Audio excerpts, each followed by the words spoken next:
بسم اللہ الرحمن الرحیم۔ لاسٹ ٹائم ہم نے امام غزالی کو ڈسکس کیا تھا۔ آج ہم مولانا اشرف علی تھانوی کو دیکھیں گے کہ صحت کے نظریے کے حوالے سے انہوں نے کس طرح سے اپنے ویوز کو بیان کیا ہے۔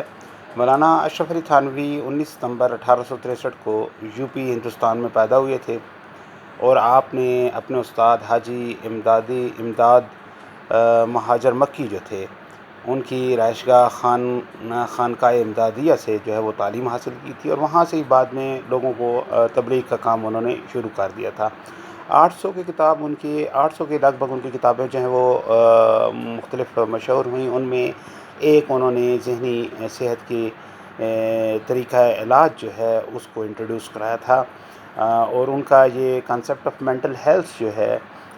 یہ ہم ڈسکس کریں گے، اور ساتھ ساتھ انہوں نے جو طریقہ علاج بتایا تھا نفسیاتی بیماریوں سے بچاؤ کے لیے، اس کو بھی ہم اسٹڈی کریں گے۔ مسلمان مفکرین کے نزدیک ذہنی صحت کے 4 تصورات ہیں۔ پہلا تصور جو ہے وہ شماریاتی ہوتا ہے۔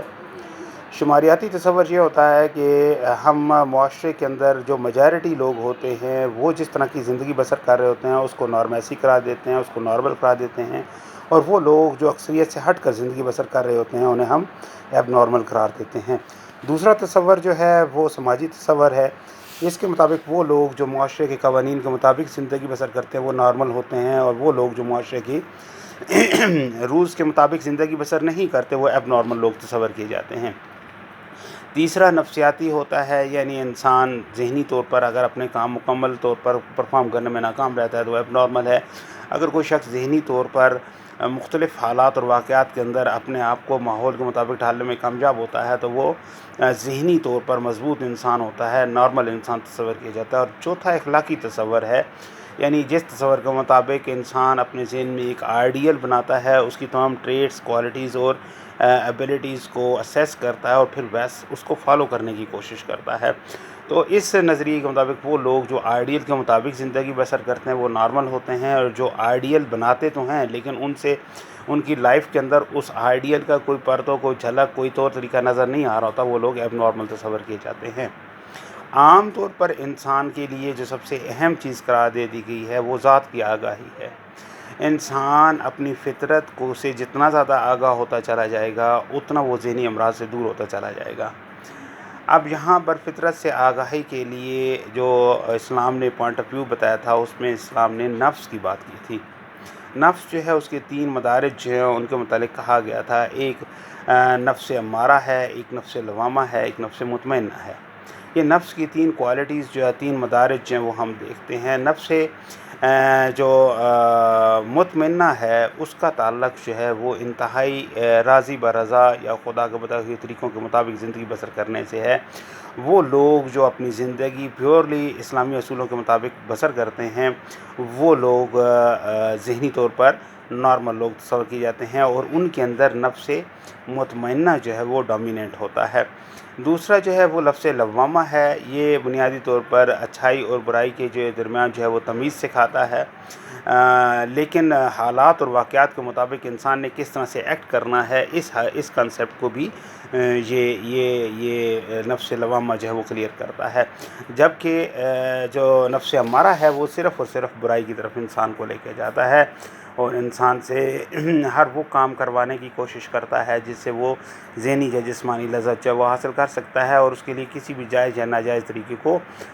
استعمال کرنے کے لیے انسان کو فورس کرتا ہے۔ یہ نفس کی وہ قوت ہوتی ہے جو کہ برائی کی طرف لے کے جاتی ہے، یہ نفس امارہ تصور کی جاتی ہے۔ اب وہ لوگ جو کہ خدا کے بتائے ہوئے اصولوں کے مطابق کام کرتے ہیں وہ اکثر وہ لوگ ہوتے ہیں جو نفس مطمئنہ کے مطابق اپنی زندگی بسر کرتے ہیں۔ اگرچہ نفس مطمئنہ کا جو کنسیپٹ ہے یہ حقیقتاً صرف ان چند ہستیوں کے لیے استعمال کیا گیا ہے جنہوں نے اپنی رضائیں خدا کے حضور جو ہے وہ اپنی مرضیاں بیچ دی تھیں اور خدا کی رضا کو حاصل کرنے کی انہوں نے کوشش کی تھی۔ اس کے علاوہ اور کوئی بھی شخص اگر یہ کہے کہ میں نفس مطمئنہ کا حامل ہوں تو یہ تقریباً جھوٹ ہے، اس کو ہم ایکسیپٹ نہیں کرتے۔ نفس مطمئنہ ہونا ایک انتہائی ہی ایکسٹریم جو ہے وہ تسلیم و رضا کی منزل ہے، جو تقریباً انسانی جو بشری تقاضے ہیں، کمزوری ہیں، ان کے ساتھ وہ چیزیں ممکن نہیں ہو سکتی۔ مولانا اشرف علی تھانوی نے نفسیاتی طریقہ علاج جو بتایا تھا اسے ڈاکٹر اظہر علی رضوی نے نفسیاتی علاج روایات اور جدید رجحانات میں بیان کیا تھا، اور انہوں نے کہا تھا کہ یہ دو طرح کا علاج ہوتا ہے، ایک علاج بذریعہ کتب ہوتا ہے اور دوسرا علاج بذریعہ صحبت ہوتا ہے۔ مولانا صاحب کیا کرتے تھے کہ عصر کی نماز کے بعد اور مغرب کی نماز کے درمیان کا جو وقفہ ہوتا تھا اس میں مسجد میں بیٹھتے تھے یا اپنے خانقاہ میں بیٹھتے تھے، اور وہاں پر آنے والے مختلف لوگوں کو مختلف انداز میں ان کے مسائل سننے کے بعد گائیڈ لائن جو ہے وہ دیتے تھے، اور یہ علاج بذریعہ صحبت کہلاتی تھی۔ یا دوسرا علاج بذریعہ کتب یہ تھا کہ جو پڑھے لکھے مریض ان کے پاس آتے تھے انہیں یہ مختلف پمفلٹس یا کتابچے دیتے تھے، اور ان کتابچوں کے اندر کچھ ہدایات اس قسم کی درج ہوتی تھیں جن میں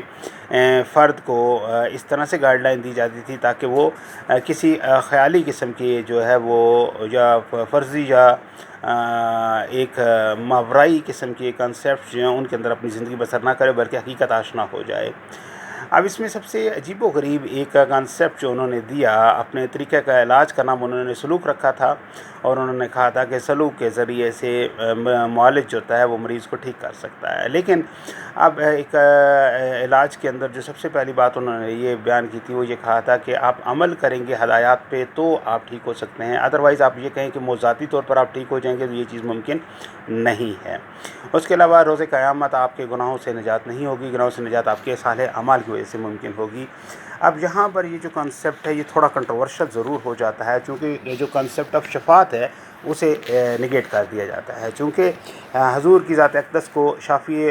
روز جزا قرار دے دیا گیا ہے، اس لیے یہ کنسیپٹ تھوڑا کنٹروورشل ہوتا ہے کہ اس دن صرف اور صرف اعمال کو جو ہے وہ تصور کیا جائے گا۔ ایسی کوئی بات نہیں ہے، چونکہ خدا کی ذات جو ہے وہ جسے چاہے اسے وہ بخش سکتی ہے، اس میں اعمال کے بہتری کا ہونا یا نہ ہونا وہ اس طرح سے اتنا زیادہ کاؤنٹ نہیں کیا جاتا۔ لیکن بہرحال چونکہ معاشرے کے اندر ایک بہتر زندگی کیسے بسر ہو سکتی ہے، لوگوں کی فلاح و بہبود کے لیے کس طرح کام کیا جا سکتا ہے، اس میں نیکی کے تصور کو بہت زیادہ اجاگر کیا گیا، اس پہ بہت زیادہ زور دیا گیا ہے تاکہ معاشرہ ایک اپنی انسانی مقام انسانیت سے نیچے نہ گرے۔ اس طریقے علاج میں جادو ٹونا استعمال نہیں ہوتا، نہ ہی مالی اور ذاتی قانونی فائدہ جو ہے وہ کوئی شخص حاصل کر سکتا ہے، اور جو پرانی رسومات برصغیر میں چل رہی تھیں ان کے اگینسٹ بھی انہوں نے بات کی کہ یہ جادو ٹونے کے ذریعے سے علاج ممکن نہیں ہوتا، ذہن میں برائی کا تصور نہ آئے تو انسان خود بخود جو ہے وہ ٹھیک ہو سکتا ہے۔ اس کے علاوہ مستقل مزاجی کے ساتھ انسان اگر اپنی زندگی بسر کرے تو انسان بہت سی نفسیاتی بیماریوں سے بچنے میں کامیاب ہو سکتا ہے۔ یہ وہ تمام پوائنٹس ہیں جو انہوں نے اپنے طریقہ علاج کے اندر بتائے تھے، اور بنیادی طور پر ان کا یہ تھا کہ وہ لوگ جو کہ